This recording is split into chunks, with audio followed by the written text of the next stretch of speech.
لیکن یہاں جو ہے معاملہ صوم، اس سے پہلے مکی دور میں صوم کا کہیں کوئی تذکرہ ہی نہیں، نہ عربوں میں اس کا رواج تھا۔ یہ لفظ بھی عربی زبان میں تھا گھوڑوں کے لیے، گھوڑے روزہ رکھتے تھے۔ رکھتے کیا تھے بیچارے؟ انہیں رکھوایا جاتا تھا، چونکہ عربوں کا جو معاملہ تھا وہ لوٹ مار، غارت گری، اور اس کے لیے انہیں چاہیے تیز رفتار سواری، جاؤ حملہ کرو، لوٹو مارو اور بھاگو۔ اونٹ جو ان کی فضا اور ان کے ماحول کے لیے مناسب تھا، وہ زیادہ تیز دوڑ نہیں سکتا، اپنی اس ضرورت کے لیے گھوڑا چاہیے تھا۔ گھوڑے میں عرب کا سخت موسم برداشت کرنے کی عادت نہیں، نازک جانور ہے، وہ پیاسا تو نہیں رہ سکتا 7 دن تک جیسے کہ اونٹ رہ سکتا ہے، بھوکا نہیں رہ سکتا، وہ لو کے تھپیڑے نہیں برداشت کر سکتا، لہذا عرب اس کو رکھواتے تھے روزہ۔ کھانا پینا بند کیا اور اس کے جو ہے منہ کر کے کھڑے ہو گئے جب گرم تیز ہوا چل رہی ہے، خود تو اپنے آپ کو لپیٹ لیا اپنے گھتنے میں، غترہ کہلاتا ہے وہ جو بھی کپڑا اوپر ہوتا ہے، اور وہ اس گھوڑے کو جو ہے وہ ساری آگ اس پر برس رہی ہے تاکہ اس میں عادت پیدا ہو جائے جھیلنے کی، برداشت کرنے کی۔ تو جنگ کے موقع پر کہیں یہ دغا نہ دے جائے، اگر یہی ہمت ہار گیا تو اس کا تو کیا کیا جائے گا، تو اصل میں سوار ہے جو مارا گیا۔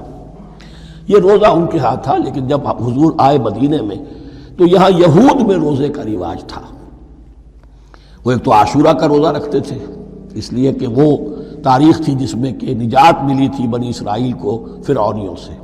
پہلے یہ کہ ہر مہینے میں 3 روزے، اب اگر 30 کے 30 روزے ایک ہی مہینے میں فرض کر دیے گئے ہوتے اور وہ ہوتے جون جولائی کے تو جان نکل جاتی۔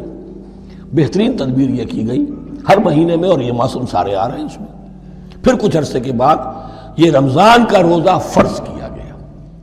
پہلا جو روزہ تھا 3 دن کا، اس میں یہ بھی تھی اجازت کہ جو اگر مسافر نہیں ہے، بیمار بھی نہیں ہے، طاقت رکھتا ہے روزہ رکھنے کی، پھر بھی روزہ نہ رکھے تو اس کا فدیہ یہ ہے کہ 1 مسکین کو کھانا کھلائے۔ علی الاطلاق تھا یہ۔ جب رمضان کے روزے کی فرضیت ہو گئی تو اب یہ فدیہ نہیں ہے، البتہ حضور نے اس کو باقی رکھا ایسے شخص کے لیے جو بہت بوڑھا ہے، یا کوئی خاتون بہت بوڑھی ہے برداشت نہیں کر سکتی، یا کوئی بیمار ہے، کسی سخت ایسی بیماری میں ہے کہ روزہ اس کے لیے جان کے لیے ہلاکت کا اندیشہ ہو سکتا ہے، اس کے لیے فدیہ برقرار رکھا۔ عام طور پر صحت مند شخص جو مسافر بھی نہ ہو اس کے لیے یہ رعایت ختم ہو گئی۔ یہ ہے ان آیات کی تعبیر جس پر میں پہنچا ہوں، اور بہت پہلے پہنچ گیا تھا، لیکن چونکہ اکثر مفسرین نے یہ بات نہیں لکھی ہے تو میں جھجکتا رہا، لیکن بعد میں مجھے معلوم ہوا کہ مولانا انور شاہ کاشمیری رحمۃ اللہ علیہ کی رائے یہی ہے، تو مجھے اعتماد ہو گیا۔ اور پھر مجھے اس کا ذکر جو ہے یہ تفسیر کبیر میں امام راضی کے ہاں بھی مل گیا کہ متقدمین کے ہاں یہ رائے موجود تھی کہ پہلی 2 آیتیں جو ہیں اس روزے سے متعلق یہ رمضان کے روزے سے متعلق نہیں ہیں، بلکہ وہ 3 ہر مہینے کی 13، 14 اور 15 ایام 20 کے روزے حضور نے بعد بھی رکھے ہیں نفلاً، لیکن شروع میں یہ 3 روزے رکھنے کا حکم دیا گیا تھا۔ پہلی 2 آیتیں اس 6 آیتوں پر مشتمل رکوع، اور یہ ایک عجیب مقام ہے۔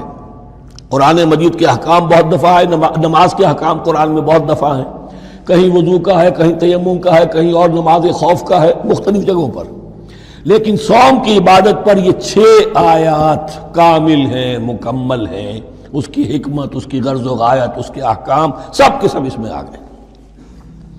اب پہلی 2 آیتیں کون سی ہیں؟ یا ایھا الذین آمنوا کتب علیکم الصیام کما کتب علی الذین من قبلکم لعلکم تتقون، اے ایمان والو تم پر بھی فرض کیا گیا روزہ رکھنا جیسے کہ فرض کیا گیا تھا تم سے پہلوں پر، تاکہ تمہارے اندر تقوی پیدا ہو جائے۔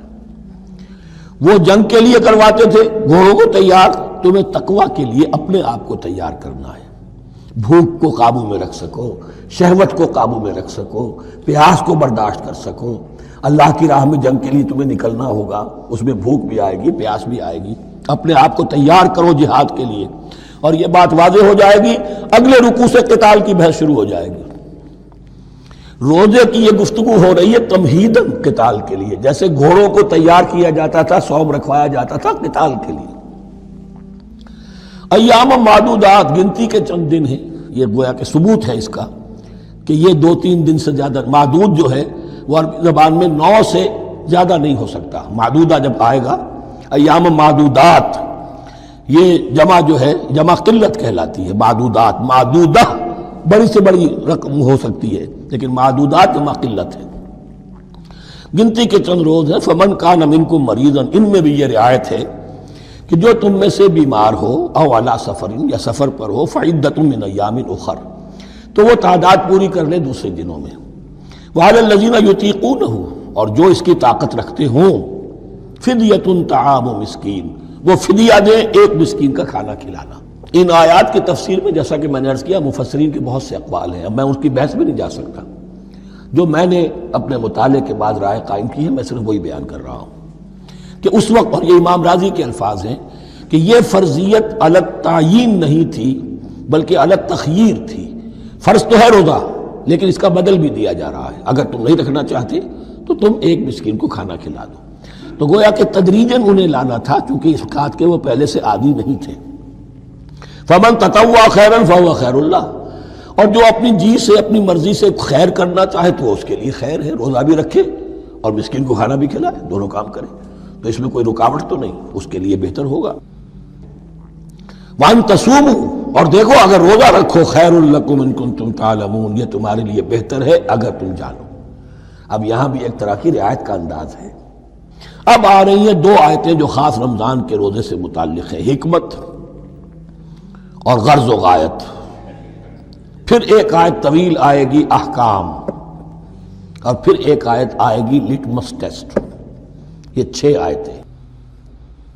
شہر رمضان الذی انزل فیہ القرآن، رمضان کا مہینہ وہ ہے جس میں قرآن نازل کیا گیا. ھدی للناس وبینات من الھدی والفرقان، لوگوں کے لیے ہدایت اور ہدایت کی بھی روشن بینات باتیں، والفرقان اور حق و باطل میں فرق کر دینے والی چیز. فمن شہد منکم الشہر، تو جو کوئی بھی پائے اس مہینے کو، یا جو شخص بھی مقیم ہو اس مہینے میں، مسافر نہ ہو، فلیصم، اس پر لازم ہے کہ روزہ رکھے.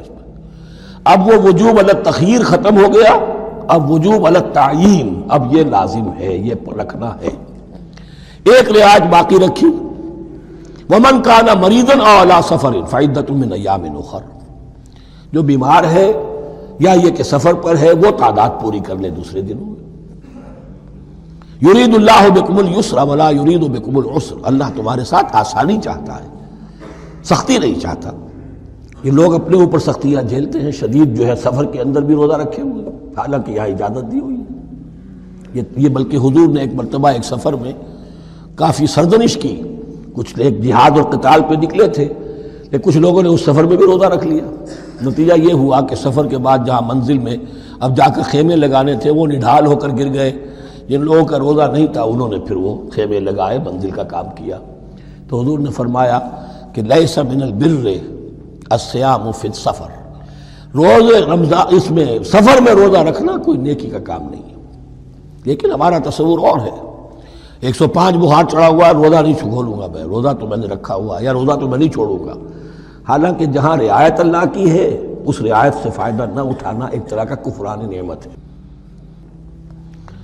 وَلِتُكْمِلُوا الْعِدَّةَ، لیکن تمہیں عدت اور تعداد اب پوری کرنی ہوگی. وہ جو تھی ایک رعایت کہ فدیہ دے کر فارغ ہو جاؤ، وہ نہیں ہے.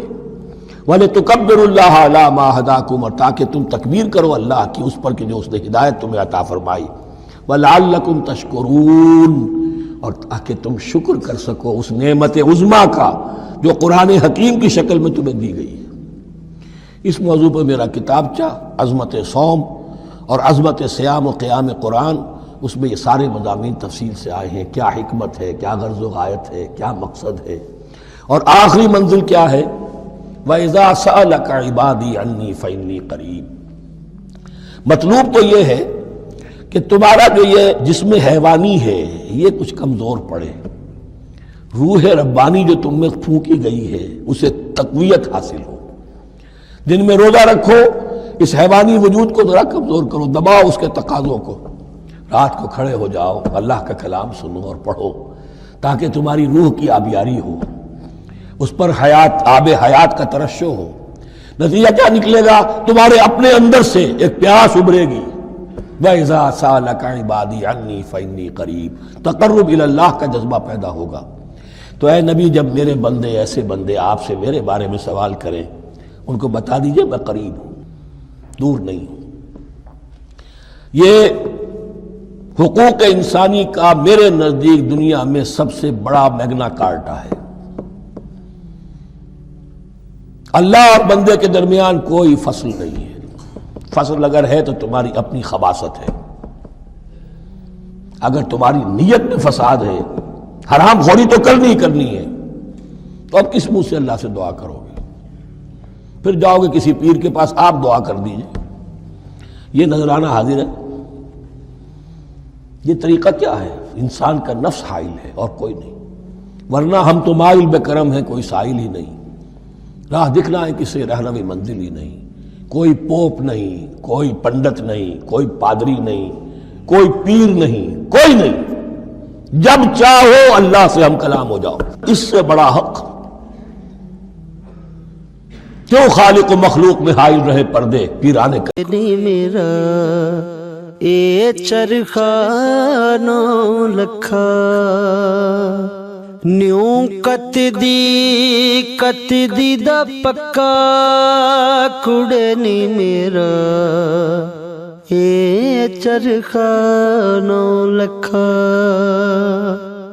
کوٹھے چڑھ